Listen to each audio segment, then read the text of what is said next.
Olá, gente. Boa tarde. Hoje vamos fazer um programa de forma diferente, mas sem perca de conteúdo, sem perca de informações para os nossos telespectadores. Vamos tentar hoje falar um pouquinho sobre uma das principais doenças que acometem a nossa população em geral. A gente já vem tentando fazer isso há um tempo com o nosso endoscopista, que é quem faz a parte das doenças gástricas na nossa clínica. Mas infelizmente a gente não conseguiu tempo hábil. Estamos aqui agora. Boa tarde, Marcos Vinícius. Boa tarde a todos os telespectadores da Rádio Bom Pastor FM. Boa tarde, Lucas. Boa tarde, doutora Laiane, que está aqui comigo. Tarde. Tirou um tempão para fazer isso. Boa tarde. Hoje a gente vai estar viajando e nós não poderíamos deixar vocês, né, sem conteúdo. Então nós estamos deixando esse programa já feito para vocês com muito carinho. Já planejamos tudo e aí, inclusive trouxemos algumas peças anatômicas. Você que está assistindo a gente pelo YouTube vai conseguir ver direitinho porque a gente vai explicar melhor. Vocês vão conseguir visualizar. Vai ser muito bacana. Então, se você está assistindo a gente, está ouvindo a gente pela Rádio Bom Pastor, eu aconselho você a ir para o YouTube. Pode ser pelo celular, pode ser pela televisão, computador, enfim. E você vai conseguir entender melhor tudo que a gente está falando. Então, depois que a gente fez esse período introdutório, também queria lembrar vocês que ainda tem a propaganda eleitoral obrigatória. Então, vez por outra vai ser cortado aí, passar um minutinho, 30 segundinhos sem a nossa presença, sem a nossa voz, mas tá acabando. Tá bem pertinho de acabar esta coisa. Vamos começar falando sobre doenças do aparelho gástrico, do aparelho digestivo. E ela vem como uma das principais doenças do cotidiano na prática clínica médica, porque é uma doença extremamente prevalente. Quem não conhece alguém que sofra de gastrite, pirose, dor abdominal, diarreia, diarreia ou qualquer outro transtorno gástrico que envolve desde, por exemplo, vômito, náusea, gostos ruins na boca. E se a gente for descendo, tem esofagites, doença do refluxo gastroesofágico, que é outra doença extremamente comum, pouca gente conhece, mas muita gente tem. É um diagnóstico difícil, porque muitas vezes os pacientes vêm com outras queixas, com queixas extradigestórias, o que confunde muito quem está à frente. Também nós temos as famosas gastropatias, cuja campeã é gastrite. Sim, muito Pangastrites, em comum. geral, são o carro-chefe da gastrologia. E de como vem sendo maltratada, como vem sendo usado remédios de forma bem aberrante. Porque se você sente uma queimação, você vai numa farmácia, você vai num vizinho, qualquer um desses dois já lhe passa um remédio e lhe engana. Meio que disfarça ali Verdade. a, a toda a E o fisiopatologia da, pior, da acaba gastrite. viciando o paciente naquela medicação, né? Porque ele toma, vai melhorar a sintomática dele e ele acha que o remédio está fazendo com que ele fique curado, mas na verdade não, tá só tapando o sol com a peneira. E muitas vezes intensifica, a lesão vai se agravando e quando você for detectar já é tarde demais, já está fora dos padrões de tratamento, já está fora dos padrões de terapia clínica, vai precisar de uma condução mais avançada. Também se a gente encostar um pouquinho ali no estômago, tem o pâncreas. A pancreatite também é uma doença extremamente comum. Muita gente não sabe o que é uma pancreatite e nem sabe se um dia teve, porque algumas pancreatites agudas são tão leves que o indivíduo passa ali 2, 3 dias internado com uma dor abdominal e disfarçadamente fica em dieta zero, que é uma das principais coisas que eles fazem durante a terapia, e passa. Aí depois fica recorrendo, voltando, voltando. O que foi? Provavelmente você teve uma doença mal diagnosticada, uma terapia mal conduzida. Usou remédio e ia tratar qualquer coisa mesmo, certo? Se você esticar um pouquinho mais para o lado direito, ainda tem o fígado. O fígado é a nossa glândula mestre, é um órgão detoxificador, Você é, já vai o, mostrar? é um órgão extremamente grande e extremamente rico de funções. Ele faz quase tudo. Imagina aí uma função orgânica na tua cabeça agora. Pensou? O fígado efetua. Ele é responsável pela síntese de proteínas, fatores da coagulação, controla a pressão clorodosmótica, forma os sais biliares que emulsificam as gorduras, promove a depuração de todas as toxinas que são envolvidas, que chegam no sistema porta-hepático, sítio metabólico para diversas reações, auxilia na síntese, na hemocatarese. Enfim, é um órgão extremamente rico em funções, a gente perderia aqui horas falando sobre o fígado e a gente não se deteria. Então, vamos falar também um pouquinho sobre as doenças do fígado. E se a gente descer um pouquinho, vamos começar o quadrante superior do abdômen, ainda na sua parte final, nós temos o intestino delgado. O intestino delgado, ainda são metros, metros de intestino, com uma camada de superfície absortiva rica, imensa. É o principal órgão que absorve substâncias do corpo humano, e ele tem basicamente três partes: o duodeno, o jejum e o ilho. E a gente vai ver que as doenças do duodeno, do jejum e do ilho são doenças que são ainda mais mal diagnosticadas. Muitas vezes as doenças que são diagnosticadas nesse segmento do tubo digestório são apenas verminoses e ou gastroenterites, certo? Somente isso. Dificilmente você vai ver outros diagnósticos. E no segmento do intestino delgado existe outras doenças, como doença intestinal inflamatória, a doença de Crohn. A doença de Crohn pode acometer o intestino delgado. Outras doenças, como por exemplo, lacerações, divertículos podem ter no intestino delgado também, entre outras, tem que ter uma gama. As doenças que causam desabsorção, como intolerâncias, intolerância à lactose, intolerância à galactose, intolerância a proteínas em geral, existe uma grande quantidade de coisas assim. Continuando o segmento gástrico, existe agora o intestino grosso, que ele recebe esse nome porque é mais robustão, é mais grossão, é mais grosseirão mesmo. E no seu primeiro segmento já tem a ampola cecal, já tem o seco. E no seco tem o apêndice cecal. O apêndice cecal é um dos principais causadores de levar o indivíduo à porta do pronto-socorro com uma dor abdominal intensa, que é o que a gente conhece, todo mundo conhece, a famosa apendicite, que na grande maioria das vezes a resolução é imediata e deve ser retirado o apêndice cecal através de uma apendicectomia. Mas não é só ela não. Esse segmento do tubo digestivo também ainda pode ser acometido de doença de Crohn, pode acometer não só o delgado como o grosso, pode acometer divertículo. Quem nunca ouviu falar na doença diverticular do colo, na diverticulite? Olha que barato, você nem sabia há pouco tempo que era doença do intestino delgado. Já ouviu falar? É uma das principais causas de dor abdominal inespecífica. Então, tem dor abdominal intensa que não para, muitas vezes é piorada com a alimentação, às vezes fermenta muito e dá aquele tipo de dor.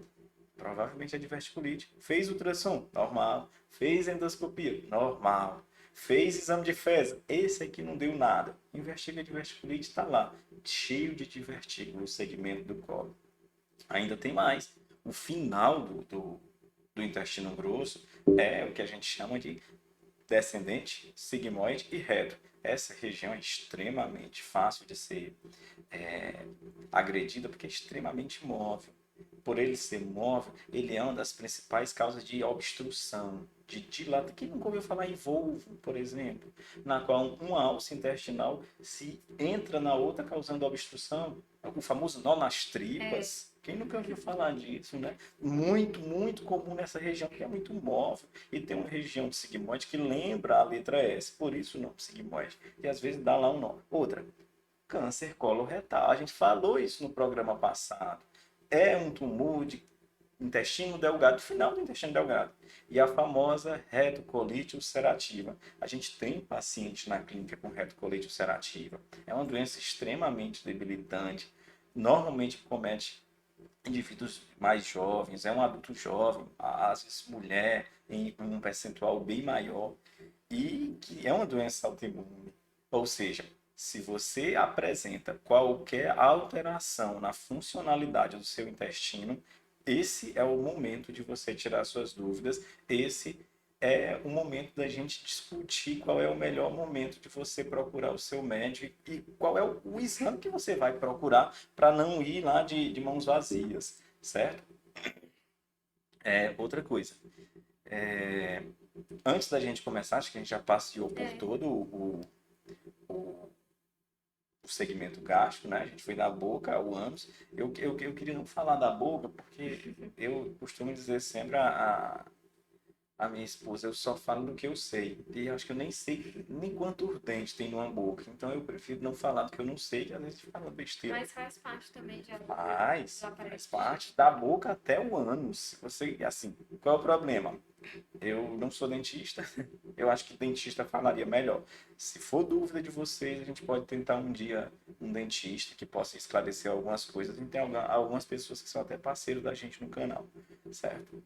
A gente pode falar. Tem um rapaz que é odonto, que está fazendo odonto, que é o Wesley, ele faz uns vídeos bons, muito bons. Se tiver dúvida de dente, a gente fala. A gente pede a ele o auxílio dele. Até já pedi ele para postar um vídeo, mas nunca tive tempo de baixar. Certo? Então, vamos lá. Eu queria que você desse um esquecido um pouquinho na boca. Cárie dentária, glossite, epiglotite, essas coisas. Dentes cariados, dentes com prejudicados. Eu não sei se eu vou poder te responder, tá bom? Eu vou começar do esôfago, do segmento principal do esôfago. Nós temos uma peça, né? De esôfago, não trouxe. Mas tem estômago, você Pronto. consegue Deixa mostrar eu pela mesma parte. Agora, a gente passeou, né? Passou sobre tudo. Então, deixa eu te falar. Vou te falar agora segmento por segmento. E, de acordo com o segmento que a gente for falando, eu vou tentando te mostrar. Porque hoje eu trouxe umas peças para a gente discutir, para ficar mais plausível para você. Tá? Aproveitando o cenário diferente, aproveitando o que a gente tem para te mostrar. Então, deixa eu te dizer. Esôfago. Quais são os principais sintomas do esôfago e quais são as principais doenças e aonde é que você precisa ficar com medo e procurar imediatamente o teu médico. Se eu te mostrar aqui a nossa peça de gastro, que a gente tem aqui, é essa aqui, tá? Que eu acho que vocês conseguem ver se eu tirar ela do suporte e colocar ela na minha mão, certo? Esse é um segmento gástrico do aparelho digestivo, certo? Eu queria só que não ficasse na minha frente. Tá bom. Certo? Quando a gente fala em segmento gástrico, a gente começa pelo... Pode chegar seguro. A gente começa pelo esôfago. O que é o esôfago? É esse segmento que liga a região da epiglote, que é o início do tubo digestivo, até a região da cárdia, que é o final do esôfago e início do estômago. Ele é um tubo muscular, não produz quase nada. A função dele é basicamente de condução. Aos mais sabidos aí, sabem que existe uma pequena atividade absortiva dele, muito pequena. Na maioria das vezes ele absorve apenas aquilo que já foi digerido na boca, que já foi triturado e já sofreu a ação da amilase salivar. Mas na maioria das vezes ele é só um tubo, ele desce. O que é que pode acontecer com esse tubo? Primeiro, esse tubo pode perder o peristaltismo, que é a contratilidade, a capacidade que ele tem de empurrar o alimento para baixo. Ou seja, na hora que o alimento chega aqui na porção superior, ele tem que descer, mas ele não desce só por estar em ação da gravidade. Se você estiver de cabeça para baixo comendo, o seu alimento vai para o estômago, se o seu esôfago estiver normal. Então, se ele perder essa contratilidade, esse peristaltismo, ele perde a capacidade de empurrar o alimento para baixo. Se ele perder a capacidade de empurrar o alimento para baixo, ele já tem uma doença esofágica, que ele vai perder essa capacidade e o alimento vai começar a estocar, a acumular na parede do esôfago, causando dilatação, que é a famosa acalásia. Muita gente nunca nem ouviu falar nesse tipo de doença, mas existe a acalásia. A acalásia é uma das doenças que acomete o esôfago. O esôfago perde a contratilidade, o indivíduo sente só aquele negócio, sensação de que o alimento não desce. Ele engole, parece que o alimento está aqui. Ele vai dizer, tem um bolo aqui que não passa. Já engoli, já comi farinha, já comi água, já bebi, já mastiguei chiclete, já fiz tudo, mas um bolo aqui. Outro que chama atenção demais, nesses casos, o mau hálito. Por quê? Porque o alimento fica parado, e aquele alimento parado vai putrefar. vai apodrecer. E na hora que o indivíduo abre a boca, vai sentir o hálito dele. E não é só na acalásia, não. Tem um divertículo aqui no início do esôfago que também causa isso, certo? Então, Dificuldade de deglutição também. chama a atenção e o indivíduo passa horas ali com o alimento, até o alimento ser degradado suficientemente por ação das enzimas produzidas pela boca e vai escorregando lentamente. Acontece que, se o indivíduo comer tanto, ao passo desse intestino, desse esôfago, dilatar tanto, que ele pesa sobre o próprio eixo, ele cai. Quando ele cai, ele forma uma bolsa, que é uma bolsa acessória, e essa bolsa vai reter ainda mais alimento, e esse alimento retido vai putrefar e vai causar doença. Outra coisa que é um barato, eu trabalhava no hospital de Bucampo e uma mãe de um amigo meu, né? Se ele estiver assistindo esse programa, ele vai saber quem é. Inclusive, a nora dela é até enfermeira também, a amiga da minha esposa. Ela tinha esse negócio, uma dor precordial, uma dor nos peitos, uma dor no tórax, uma dor no coisa, não sei o que. Ela andou por todos os médicos que você imaginar. E investigaram o coração, investigaram o pulmão, investigaram não sei o que, investigaram tudo. Ela chegou no meu plantão e começou a ter dor, e realmente era uma dor intensa. Você via que a mulher estava sofrendo. E todo mundo já tinha passado remédio. Que é o comum. Existe até um princípio do SUS, né? Dor abdominal, passa Buscopan e acabou. Buscopan e ranitidina era o café com pão ali, o arroz com feijão da gastroenterologia. Ainda hoje tem gente que é assim. Mas na hora que eu vi aquela contração simétrica, aquela dor que parecia que ia e voltava, eu disse, olha, isso aí é espasmo esofagiano difuso. Fiz a terapia para espasmo esofagiano difuso, a mulher ficou bem. É claro que não é, veneno não é de uma hora para outra, mas em questão de 1 hora, 40 minutos, ela já estava bem. E eu até orientei, leva ela para o gastro, porque eu não tenho um aparato de exames para fazer isso. Acho que uma semana depois, 2 dias depois, alguém me ligou, eu nem lembro se foi ele. Aí disse, era espasmo esofagiano, deu certo. Ou seja, uma doença do esôfago, muitas vezes negligenciada. Eu tenho certeza que muita gente que está me ouvindo não sabia nem que ela existia. Então, são duas doenças que eu acabei de te falar no esôfago que você nem sabia que existia. Acalásia e espasmo esofagiano difuso. E é comum, né? Assim, não é que eu seja mágico ou que eu tenha suspeitado do nada. Eu me lembro que uma vez eu estava de plantão lá no Hospital Regional Tarcísio Maia, em Mossoró. Era saída de plantão. E o colega disse, ó, chega uma mulher ali, ela tá com dor precordial, já fiz o protocolo de infarto, já pediu o eletrocardiograma, normal, troponina, negativo. Eu digo, então não é coração. Como é que pode? Se os principais exames cardíacos estão alterados. Quando eu fui ver ela, a mulher se retrocendo na cama, se retrocendo. Eu tinha acabado de estudar um dos meus tutores sobre espasmo esofagiano difuso. Eu fui com ela na cabeça. Se eu topasse, eu Foi cuspia. decorado. Se ela não tivesse, era capaz de eu dar um espasmo esôfago dela para ela conseguir isso. Então, é a prática que vai te levar a esse tipo de suspeita. Então, mas a gente sempre diz aqui, se tu não conhecer o que é, tu nunca vai suspeitar. Então, tu tem que pelo menos saber. Ou tem um colega que dá plantão comigo hoje, que ele é extremamente interessado. E eu sempre digo a ele, quando tu suspeitar de uma coisa, tu faz isso. Ele, não, mas quando eu não souber, eu sei para quem ligar. Também é importante. Se você tiver alguma dúvida, pode ligar para quem você quiser. Ela vai te ajudar. O ideal é que sejam dois profissionais. Porque tu imagina só, alguém se retrocedendo no banco, na fila do banco. Quem diabos é um leigo para dizer que é espasmo esofagiano difuso? Aí o cara apaga. Era um infarto. Então tem que ter realmente um filho.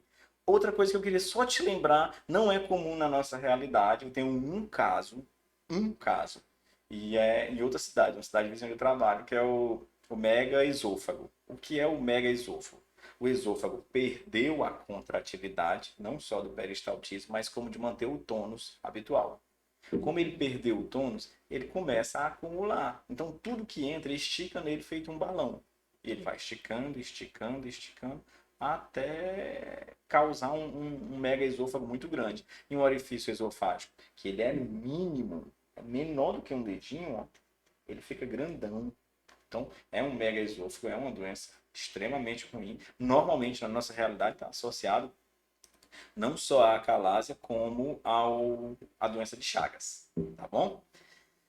Partindo do segmento esofágico, tem uma doença que eu queria te lembrar, que é o esôfago de Barre. O esôfago de Barre é uma lesão esofágica precursora do tumor de esôfago, que é o adenocarcinoma esofágico. Então, quem é que tem esôfago de Barre? Aquele indivíduo que tem gastrite. E ele perdeu a capacidade de fechar o esfíncter esofagiano inferior. Perdendo essa capacidade de fechar o esfíncter esofagiano inferior, essa comunicação aqui entre o estômago e o esôfago, ela fica pérvia, ela fica aberta. E lembra que aqui é um ambiente extremamente ácido no estômago. E aqui é um ambiente alcalino. Afinal de contas, ele não produz acidez. Se essa acidez refluir, revoltar, refluxar, retornar para o esôfago, ela pode agredir a parede, a mucosa esofagiana e agressivas e repetidas agressões à parede do esôfago, à mucosa esofagiana, leva à irritação com metaplasia dessas células, levando à famosa esôfago de Barre. E o esôfago de Barre é uma lesão pré-maligna, é uma lesão precursora do adenocarcinoma gástrico, que é o principal tumor de esôfago, certo? Quem é o principal acometido? Quem perde o esfíncter. Uma doença relacionada à perda do esfíncter esofagiano, DRGE. É a última doença do esôfago. Estão me cutucando aqui, e se deixar eu passo a tarde todinha falando só sobre um segmento, e a gente precisa entrar nos demais. Doença do refluxo gastroesofágico, DRGE.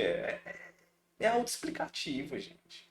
É uma doença provocada pelo refluxo, pelo retorno do conteúdo gástrico para o esôfago.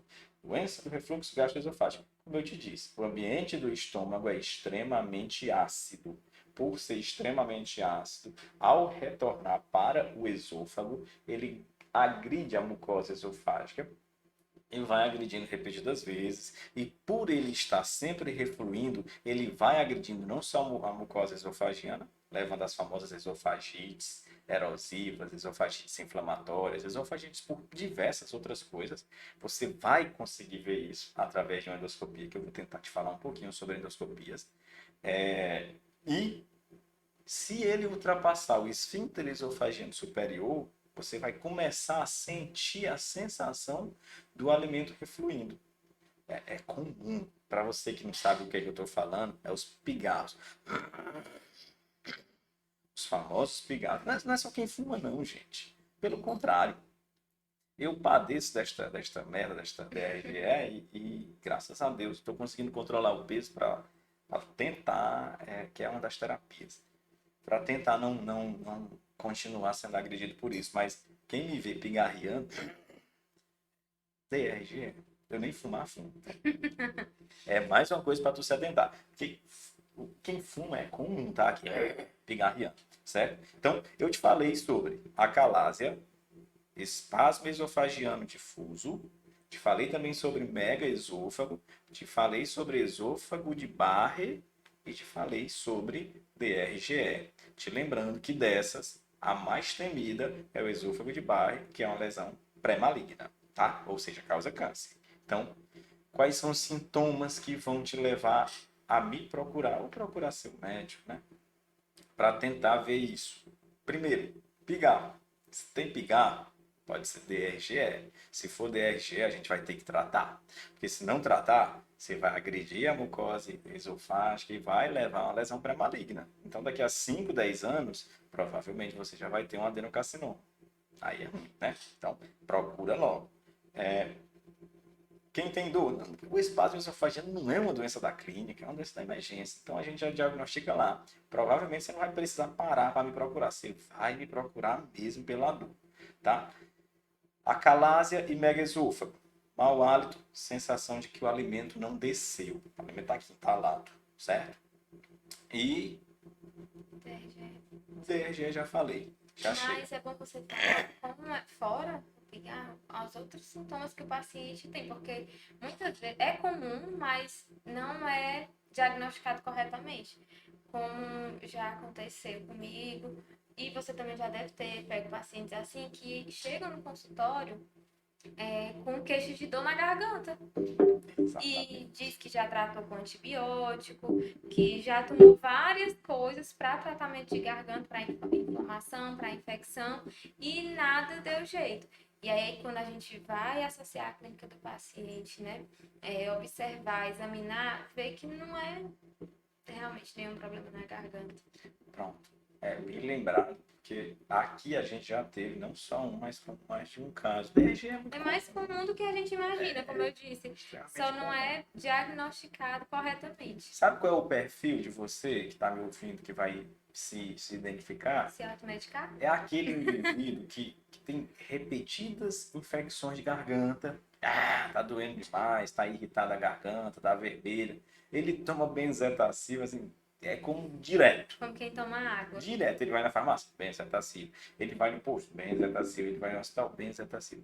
E quando, na realidade, quem passou esqueceu de analisar a garganta dele, que não tinha foco infeccioso, ele tinha um foco abrasivo pela erosão da acidez gástrica.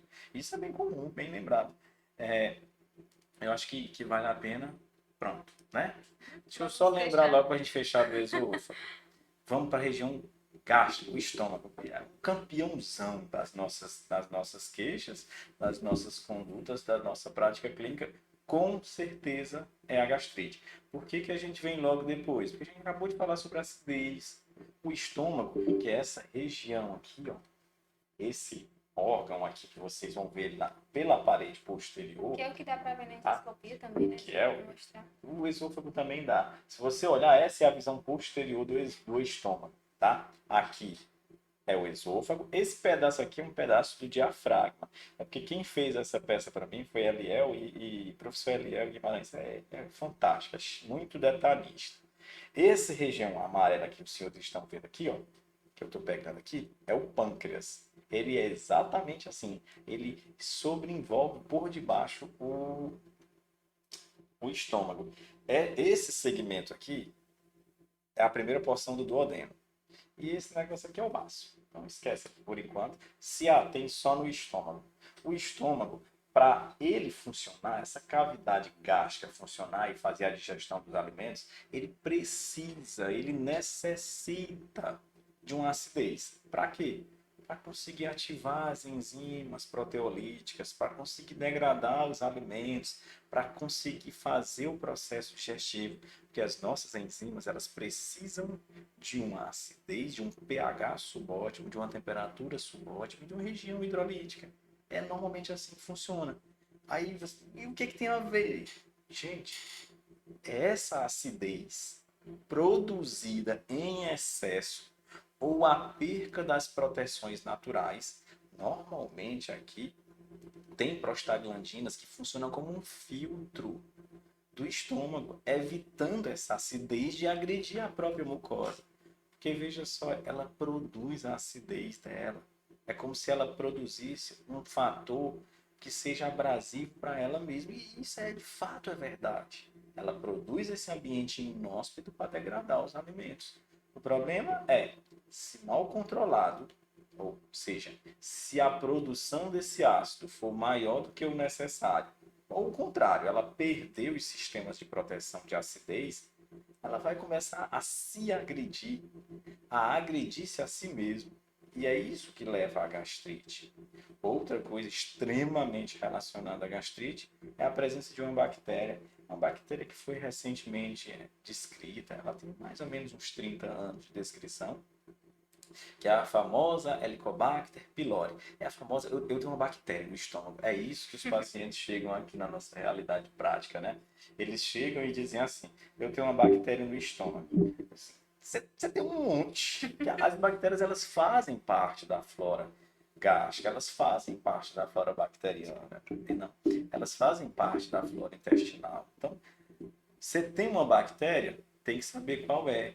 Se for Helicobacter pylori, ela tem uma condição clínica associada, porque ela promove um ambiente inóspito, promovendo gastrites intensas. E o pior, exposições continuadas e maltratadas pelo Helicobacter pylori estão diretamente relacionadas à formação de cânceres, linfomas gástricos, é o principal dele. Não só agride pela agressão da gastrite, como pela exposição continuada pode levar a linfomas. E importante falar também, né, que geralmente os pacientes são orientados a fazer uma endoscopia para ver se tem a presença realmente dessa bactéria, que é chamada de H. pylori, que é como os pacientes se referem. E na endoscopia, o médico vai avaliar a necessidade de fazer uma biópsia, porque muitas vezes o paciente já vem dizendo, eu quero fazer a biópsia, mas a biópsia ela só é feita se for necessário. Se durante o exame o médico observar que tem alguma lesão e essa lesão merece um olhar mais cuidadoso. Porque não adianta você ficar pegando aleatório parte do estômago para ficar analisando assim à toa. Tem que ter uma necessidade. Todo exame tem a sua especificidade. Às vezes alguns pacientes até perguntam, e qual é o melhor? Qual é o melhor exame? Não existe isso, né? A gente sempre explica, né, Ronaldo? Que não existe. Existe um determinado exame específico para investigar alguma coisa que a gente está suspeitando. Não existe nenhum melhor e nenhum pior. Então, qual é o carro-chefe das doenças gástricas? Gastrite. Todo mundo conhece alguém que tenha gastrite. Eu até desafio. Você que está me assistindo, ou tem gastrite, ou tem um familiar dentro de casa que trata gastrite. Então, gastrite, você tem que saber, você tem que dominar, porque você vai poder ajudar ele. Por quê? Porque o principal tratamento da gastrite é comportamental. O principal tratamento da gastrite é higienodietoterapia voltada à pangastrite. Não é remédio. Esquece isso. Você só vai se empanturrar. Você não usa remédio? Não, a gente usa. A gente usa sim. Qual é o problema? O remédio é aquela pancada, é aquele ataque. É o que a gente precisa para dar a pancada para o paciente se sentir bem. É o tempo necessário para ele fazer a higienodietoterapia que vai ser fundamental na terapia dele. Veja só, a gastrite é uma lesão inflamatória pela acidez continuada a um determinado segmento gástrico. Acabou-se. Isso é uma definição para você, definição para leigo. Qual é o problema? Essa gastrite é como se fosse assim, uma ferida e alguém fosse lá todo dia e esfregasse um ácido de bateria, solução de bateria, por exemplo. Esfregasse um pouquinho ali. Aquela ferida só tende a aumentar. Porque todo dia você está produzindo ácido gástrico. Todo dia você está produzindo suco gástrico. Qual é o problema? Ela aumenta de tamanho. Ela vai aumentando de tamanho, ela vai progredindo, ela vai se tornando uma lesão gástrica, que era pequenininha, vai se tornando bem maior. E esses remédios que o paciente acaba se viciando, se acostumando com eles, vão só maquiando, né? O paciente vai melhorando e ele acaba não procurando um atendimento médico, não procurando fazer um exame mais específico e favorece ainda mais o aparecimento e o crescimento dessas lesões. E se crescer, o próximo passo da gastrite é uma ferida. E ferida Que no é bem mais segmento difícil. gástrico tem nome, é uma úlcera. E úlceras já são feridas, não são mais processos inflamatórios, são feridas. E se são feridas, ela torna aquela região muito maleável. Se aquela ferida for continuar sendo agredida, continuar aumentando de tamanho e de profundidade, ela vem com uma das principais complicações agudas das gastrites, das úlceras pépticas, que é a úlcera perfurada. O intestino, o estômago fura, ele entra em comunicação com o peritônio, ele entra em comunicação com a cavidade peritoneal. E isso causa uma peritonite intensa, que esse indivíduo precisa ser operado urgentemente. Vai perder o segmento gástrico, vai sofrer complicações, se não perder boa parte do intestino. Então, Risco de sepse, né? não espera por isso e nem se trata sem saber o que está fazendo. Porque, na boa, o que é que eles fazem aqui? 100%, 100% dos meus pacientes que me procuram hoje já vêm com omeprazol prescrito. 100%. É rotina, parece, né? Que porque vende como se fosse arroz na rua. Qualquer bodega vende. E muitos pacientes com certeza já falaram para você isso. Não, doutor, eu tô bem, eu tomo um remédio antes de comer em jejum e aí eu consigo comer tudo. Pronto. Eles acham que isso já resolveu, já é o suficiente, já é o tratamento, e na verdade não é.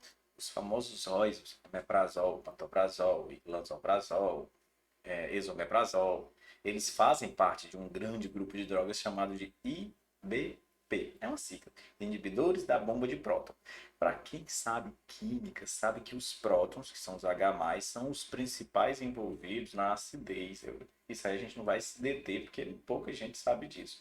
Mas eles inibem a bomba de próton, ou seja, eles inibem a formação de mais ácido pelo estômago, porque sem prótons não há formação de ácidos. Então, se você tem gastrite, toma omeprazol, é óbvio que você vai ter uma melhora.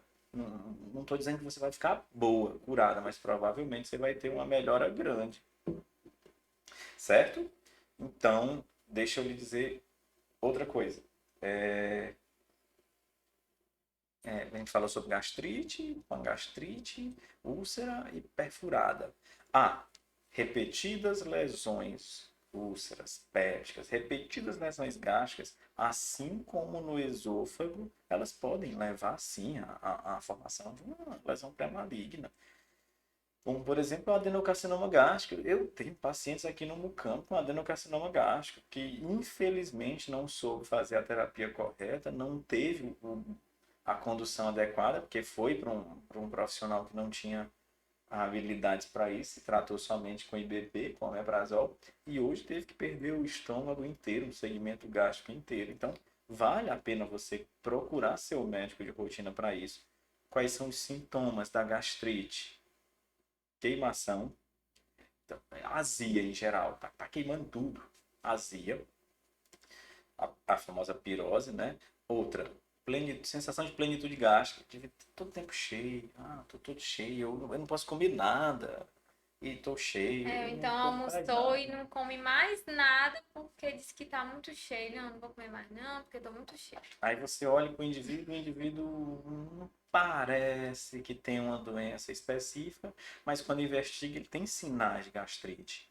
Outra, Helicobacter pylori, a famosa bactéria no estômago. Dá para diagnosticar olhando? Não dá, gente. Não dá. Tem que fazer pelo menos um dos 3 exames. A endoscopia, tem um exame de sangue, para quem tem medo de endoscopia, e tem o exame de soprando, né? Qual é o problema? O mais fidedigno, ainda hoje é a endoscopia, porque tira um segmento e faz o teste ali no local e é capaz de dar a resposta de forma quase que imediata. Então, minha opinião, o segmento melhor para isso é a endoscopia. Depois do apanhado, sabe gastrite, sabe que é pirose, sabe que é queimação, sabe que se não tratar ela vai se transformar numa ferida, que a gente chama de úlcera gástrica. Se essa úlcera também não for tratada, ela vai evoluir, pode perfurar ou pode gerar um adenocarcinoma gástrico. São as principais doenças do aparelho gástrico. Isso aí é de longe as mais conhecidas. Te falei também dos sintomas de forma bem superficial. Te falei da importância de procurar o profissional habilitado. Agora eu quero te falar um trechinho sobre a importância dos exames.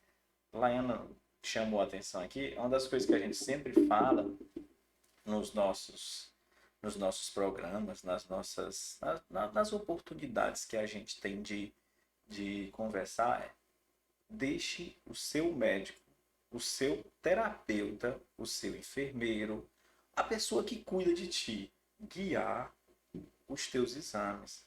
Muitas vezes é minha realidade, eu estou falando isso até como de forma apelativa. Pacientes aqui vêm com um catatal de exames, não estou brincando, mais de 50 exames pedidos por um profissional não médico, que de nada serve para a nossa condução diagnóstica.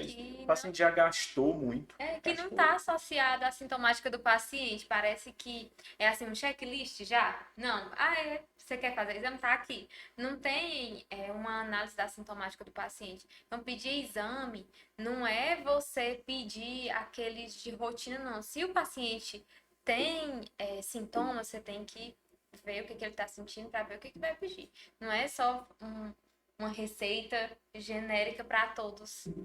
Né? E é isso que acontece. Às vezes vem exame que a gente não, mas isso não vai me ajudar em nada. A gente fica morrendo de pena, né? Porque o paciente gastou o dinheiro e ainda vai precisar gastar mais para fazer exames mais específicos. Abre um parênteses. Alguns pacientes já vêm aqui, eu quero um checklist. Aí tu pega até o anjo da guarda dele para ver se encontra. Mas quando a gente direciona para a doença, é melhor que o seu terapeuta conduza. Outra, se você não confiar no seu terapeuta, não vá nele, não. Não precisa, você só vai criar confusão. Eu sempre digo isso. Só vá se você confiar nele. Eu sempre digo isso também. Ó, se você confiar, se ele pedir para você comer de cabeça para baixo, coma. Ele está fazendo alguma coisa. É justamente isso. Se você confia na pessoa, no seu terapeuta, seja médico, seja enfermeiro, quando ele passar o tratamento para você, quando ele lhe orientar, você vai acreditar no que ele está dizendo e vai fazer corretamente. Se você não confiar, mesmo que ele esteja lhe falando a verdade, né, tenha lhe diagnosticado corretamente, você não vai acreditar. Então, não vai seguir. Último, qual é o exame padrão ouro para o intestino? Depende. Se a sua queixa for esofágica, por exemplo, megaesôfago, acalásia, espasmo esofagiano, a endoscopia não serve para nada desse tipo, só vai verificar ali se ele já tiver de forma grosseira. Esofagografia baritada seria o exame padrão ouro. Eu já tive a oportunidade de fazer no Hospital de Mucambo, só precisa de um meio de contraste e de uma radiografia para a gente seriar o contraste descendo, é super legal. Mas, quem é o nosso carro-chefe? Quem é que todo mundo vem aqui pedir para fazer? Endoscopia digestiva alta. É bom até você mostrar o que a endoscopia vê nessa peça aqui. Você consegue mostrar melhor o que a endoscopia vai visualizar. Pronto. A endoscopia digestiva alta, como o próprio nome fala, é uma copia. Ela vai ver por dentro o segmento alto do intestino. Ou seja, ele vai ver desde o segmento esofágico superior até a primeira porção do duodeno. Ou seja, ela entra pelo esôfago, percorre todo o esôfago, vendo, é uma câmera mostrando, desce pelo estômago, chega no estômago, ela visualiza todo o fundo, o corpo e o segmento gástrico inteiro do estômago, e ela consegue atravessar o piloro e chegar até a primeira porção do duodeno. Ela consegue ver, por exemplo, a papila de Vater, certo? Então, a endoscopia digestiva alta é o melhor exame porque ela vê o esôfago. Tem uma câmerazinha, né, num aparelho que ele consegue visualizar direitinho. E aí, quando ele vai pegar a peça para biópsia, vai uma pinçazinha assim, pega a lesão e puxa. Uma amostrazinha pequena mesmo. Não é uma lesão que a gente pega uma grande quantidade de material para analisar, não. Então, endoscopia, vê o esôfago, vê inteiro. Se tiver qualquer anormalidade ali, que seja ferida, erosão, cicatrização ou qualquer outra coisa que seja visível ao olho, ele vai conseguir ver. Chega no estômago, ele vê o estômago inteiro. Então, se tiver gastrite, ele é capaz de dizer. Se tiver úlcera, ele é capaz de fotografar e arrancar um pedaço para biopsiar, para o histopatológico.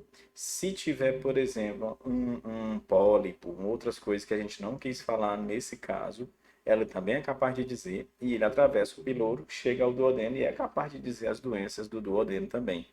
É tão engraçado, é tão legal a endoscopia digestiva alta, que ela pode até se estender um pouquinho mais. Existem outras formas de fazer endoscopia digestiva alta, tornando ela também terapêutica. Ela pode tirar o segmento gástrico. Por exemplo, o endoscopista viu uma lesão pré-maligna, que é capaz de gerar um câncer, ele vai lá e tira. Ele faz a mucosectomia. Pronto. É daquele tipo de coisa. Gente, já estão me cutucando aqui também, que o nosso programa está chegando ao fim. Eu sabia que um tema tão amplo desse, tão cheio de coisa, a gente não ia conseguir falar num único programa. Até me empolguei demais, tá? Mas eu até preparei mais coisas. Quem sabe no próximo programa, ou não sei se no próximo ou nos próximos, mas eu vou concluir, a gente vai continuar. Mas eu também te lembro, o segmento intestinal tem poucas doenças. A gente vai se deter mais, já se deteve ao pior, que é o campeãozão, esofagites, e gastrites. E assim, aquela me cutuca aqui por baixo. Esofagites e gastropatias foi o meu tema da minha dissertação de conclusão de curso. Então, eu analisei 15 mil endoscopias digestivas altas. Então, eu sei o que eu estou E falando. eu ajudei. Ela ajudou mesmo. A gente catalogou as principais patologias relacionadas e achadas na endoscopia. Então, é uma coisa que eu gosto de falar. E não sou gastro. Mas, quem sabe, esse mês eu começo meu curso de ultrassonografia. Novidade E... para vocês. Acho que a partir do próximo ano eu já começo a fazer minhas próprias ultrassons. Se eu gostar, eu faço endoscopia. E talvez em 2022 já comece a fazer endoscopia. Já vi que eu vou ser cobaia, né, também. Vamos fazer tudo, tá? Tudo para melhorar o bem-estar e para vocês não preocupem, assim, não precisarem deslocar. Vamos continuar no campo E fazendo o que há conseguir de melhor. fazer de emergência, né? Porque hoje É, a gente tem por data agendada aqui na clínica e quando ele estiver já fazendo o curso, ele vai conseguir fazer de emergência. Então, se tiver alguma suspeita, tiver com dor, paciente de emergência, a gente vai abrir a clínica só para atender vocês. e já tem os colegas que vão trabalhar comigo, que a gente vai ser os cobaias. Vamos fazer todos esses exames em vocês. Gente, boa tarde. Muito obrigado por ter aturado a gente até aqui. Eu peço desculpas por não ter, com, sei lá, dinamizado com vocês. Infelizmente, a gente não pode. Deixa tuas perguntas aqui. Pode deixar, eu vou ler assim que chegar. E agora eu tô doido para fazer vídeo. Então, até o próximo programa. Obrigado à Rádio Bom Pastor. Obrigado ao Lucas. Obrigado ao Marcos Vinícius. E até o próximo programa. Gente, muito obrigada pela audiência, muito obrigada pelo carinho de sempre. Agora o Marcos Vinícius vai falar para vocês a agenda semanal da RL Clínica e até o próximo sábado.